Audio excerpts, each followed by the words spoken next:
کرنا ہے۔ پہلا سوال ہے کہ اب یہ چوروں اور ڈاکوں کی کوئی ہمیں تفریق تک کو پتہ چلے کہ اس ملک میں چور اور ڈاکو اور شریف آدمی، اچھے اور برے کی تمیز کا آج تک ہمیں نہیں پتہ چل سکا۔ جب یہ پچھلے دنوں 2017 سے یہ شروع کام ہو گیا تھا، 16 سے ہی بلکہ نواز شریف صاحب کے خلاف، تو میں نے قومی اسمبلی میں یہ بات کی تھی، میں نے کہا بات ہے کہ یہ وہی نواز شریف ہے جس کو آپ نے پہلے جنرل پرویز مشرف کا طیارہ گرا رہا تھا، اور ایک بہت بڑا قومی مجرم، بہت بڑا لٹیرا، بہت بڑا ایک دہشت گرد آپ نے بنا کے قوم کے سامنے پیش کیا، اور اس نواز شریف کو آپ نے جیل میں ڈالا، سزائیں دیں، آخر اس کے ساتھ مکمکا کیا، اس کو NRO دیا اور 10 سال کے لیے وہ چلا گیا۔ 10 سال بعد وہی شخص، وہی دہشت گرد، وہی جو آرمی چیف کا طیارہ گرانے والا، وہ قومی مجرم، وہ آ کے ملک کا وزیر اعظم بنا۔ آپ نے آصف زرداری پہ 7 سال جیل میں رکھا، دنیا کا بدنام زمانہ، دنیا کی کرپشن، دنیا کی لوٹ مار، دنیا کا لٹیرا، سرے میل، وہ ساری گینگ، آصف زرداری اتنا بڑا لٹیرا، 7 سال کا مجرم، 7 سال بعد رہا ہوتا ہے، وہ صدر پاکستان بنتا ہے۔ اس کے بعد پھر یہ فارمولا کہ نواز شریف نے وہ میمو گیٹس ہوں، وہ ڈان لیکس ہوں، ملک دشمن، اس نے مودی کے ساتھ دوستی لگائی، اس نے افواج پاکستان کے خلاف سازش کی، اس نے جندال کے ساتھ بیٹھ کے افغانستان میں سکریپ کا سودا کیا، راستے میں اس کی گاڑیاں بارڈر پہ پکڑی گئیں، ان کو بڑا کچھ کیا، اور اس کے بھائی کے اوپر شہباز شریف، اس کی بیٹی، ان کے بھتیجے، سب قومی مجرم ڈکلیئر ہوئے، جنہوں نے اساس اداروں کے قومی راز امریکن کو دیے، مودی کو دیے، ان کی نواسی کی شادی میں اس نے شرکت کی، اس کو، اور اربوں کا وہ مجرم ہے۔ اب اس کو آپ پکڑ لیتے ہیں، اچانک وہ مجرم، اس کی سپریم کورٹ بیٹھتی ہے، سزائیں ہو جاتی ہیں، نائل ہو جاتے ہیں، وہ بیمار ہوتا ہے، اس کو ماضی کی طرح بھگا دیتے ہو۔ اب ان کے پورے وزیر مشیر، آپ دیکھیں کہ شہباز شریف ضمانت پہ، وزیر داخلہ جو رانا ثناء اللہ صاحب ہے، اس کو کس نے پکڑا؟ ANF نے،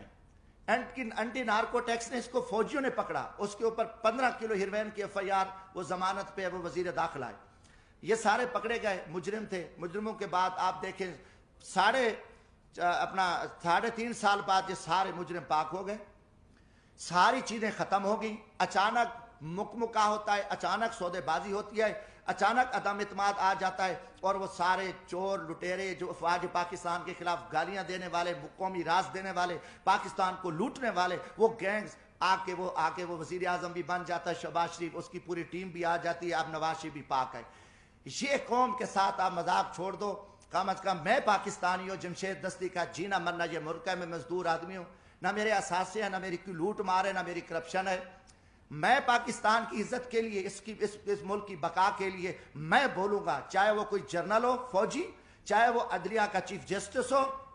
چاہے وہ کوئی سیاستدان ہو، یہ ہمارے اوپر ایمانی ذمہ داری ہے، اللہ کا حکم ہے کہ آپ سچی بات کو جو ہے نا آپ نہ چھپاؤ۔ تو یہ میں ضرور بات کروں گا، اب قوم سمجھ چکی ہے کہ کھیل کیا کھیلا جا رہا ہے، اب اس کا کوئی جواب دینے کو تیار ہے۔ جب آپ کال ان کو چور ڈاکو کہہ رہے تھے، آج ان کی وضاحتیں کر رہے ہو، وہی جسٹس جو آج ماشاءاللہ ہمارے چیف جسٹس عمر عطا بندیال صاحب کل انہی بینچوں میں ان کو سزائیں دے رہے تھے، انہی کو مجرم ڈکلیئر کر رہے تھے، انہی کے اوپر حکم چل رہے تھے، آج وہی چیف جسٹس رات کو بیٹھتے ہیں اور ان کو پاک کر کے، کلیئر کر کے اور سارا کچھ کر کے کہتے ہیں جی صاف ہے۔ اب یہ چیز نہیں چلے گی۔ پہلی بات ہے کہ دیکھیں ہم غریب طبقے کے لوگ ہیں، ہم لاشیں اٹھا رہے ہیں، ہم لوگوں کی خدمت کر رہے ہیں۔ میں وہاں بھیک مانگ کے غریب مزدوروں کے بچوں کے لیے، جہاں عورتوں کو ذبح کیا جاتا تھا، جہاں جگیرداروں کے ڈیرے پہ غریبوں پہ کتے چھوڑے جاتے تھے، وہاں ایک میں شخص نے جدوجہد کر کے ہم محنت کر رہے ہیں، لاشیں اٹھا رہے ہیں، دریاؤں میں کھڑے ہیں، ہم سراؤں میں بیٹھے ہیں، ہم محنت کر رہے ہیں۔ اب ہم سے لوگ پوچھتے ہیں کہ بھائی آپ کی کسی GHQ سے دوستی ہے؟ آپ پاگل ہو؟ آپ GHQ سے دوستی ہے تو آپ آ سکتے ہو، ورنہ یہاں آپ کی جو عوامی خدمات ہے وہ نہیں ہو سکتی۔ یہ لوگ اب عام آدمی بھی ہمیں چراوا بھی کہتا ہے، میں کہ بھی ہم تو یار عام غریب لوگ ہیں، ہم تو غریبوں کے جوتے اٹھا سکتے ہیں، ہم کسی جنرل کے جوتے نہیں اٹھا سکتے، وہ بڑے جوتے ہیں، وہ بڑے لوگ جوتے اٹھا سکتے ہیں، جمشید دستی کیا کر سکتا ہے؟ آج آپ نے سیاست کو تباہ کر کے رکھ دیا۔ آج وہ پیپلز پارٹی، وہ بھٹو کا نظریہ تھا، آج آصف زرداری اسٹیبلشمنٹ کے آگے لیٹا ہوا ہے۔ آپ نے ایک دروازہ کھولا ہے، اور سیاستدانوں کو آپ کتے کی طرح خیرات ڈالتے ہو اور وہ ارد گرد یہاں پھر رہے ہیں، عوام مر رہی ہے، لوگ ذلیل ہیں۔ اسلام آباد میں ایک تماشا لگا ہوا ہے، آپ نے نہ رمضان شریف کا کوئی تقدس کا خیال کیا، نہ آپ کو اب کی عزت ہے۔ آپ ایک اقتدار کے ہوس کے پجاری ہیں، آپ ایک فرعونیت میں بیٹھ کے آپ پورے نظام کو تہس نہس کر دو، اٹھا دو، مار دو، جو کچھ کر دو، کوئی آپ کے سامنے بات نہیں کہا۔ ہم بولیں گے، ہم ضرور بولیں گے، ہم نہ کسی جنرل کے سے ڈرتے ہیں، نہ میں کسی سپریم کورٹ سے ڈرتا ہوں، میں اللہ کی ذات سے ڈرتا ہوں۔ ہم انشاءاللہ اس ملک کی بقا کے جہاں بھی ہمیں موقع ملا، آج بھی میرا دل زخمی تھا، کافی دنوں سے ایک جھوٹ چل رہا ہے، میڈیا کو بھی پہ بھی تماشا لگا ہوا ہے۔ کوئی کتنے لوگ میڈیا کے تھے جو کل کیا تھے، آج بیچارے کہاں کھڑے ہیں، کس مجبوری کے تحت کھڑے ہیں، کیا کیا معاملات ہیں، مگر قوم سمجھ چکی ہے، قوم جان چکی ہے۔ گزارش ہے میرے بھائیوں،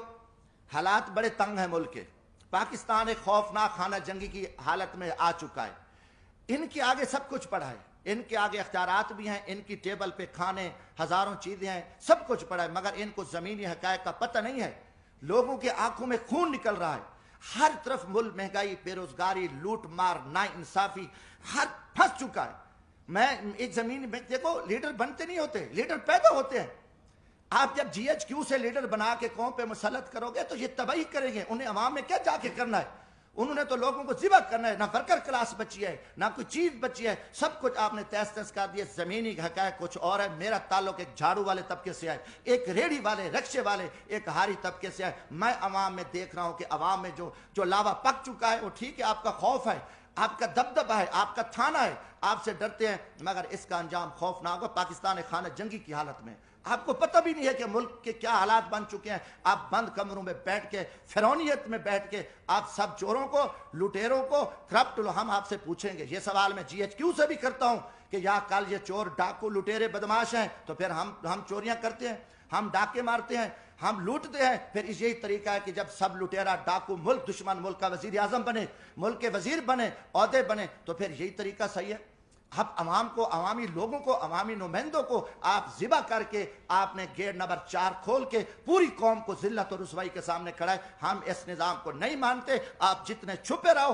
آپ اس ٹائم بے نقاب ہو، قوم آپ سے سوال کرتی ہے، جمشید دستی پوری قوم کا نمائندہ ہے۔ میں عام آدمی میں آپ سے پوچھتا ہوں کہ یہ تماشے کیا لگے ہوں، یہ کتنا عرصہ آپ نے یہ تماشے لگا کے آپ پاکستان کو بند گلی میں دھکیل دیا ہے۔ دوسری چیز ہے، میں کسی کا وکیل نہیں ہوں، جس طریقے سے آپ نے اس وقت عمران خان کی حکومت کو ختم کیا، اس سے مجھے گلہ ہے، مجھے تکلیف ہے۔ میں خود میں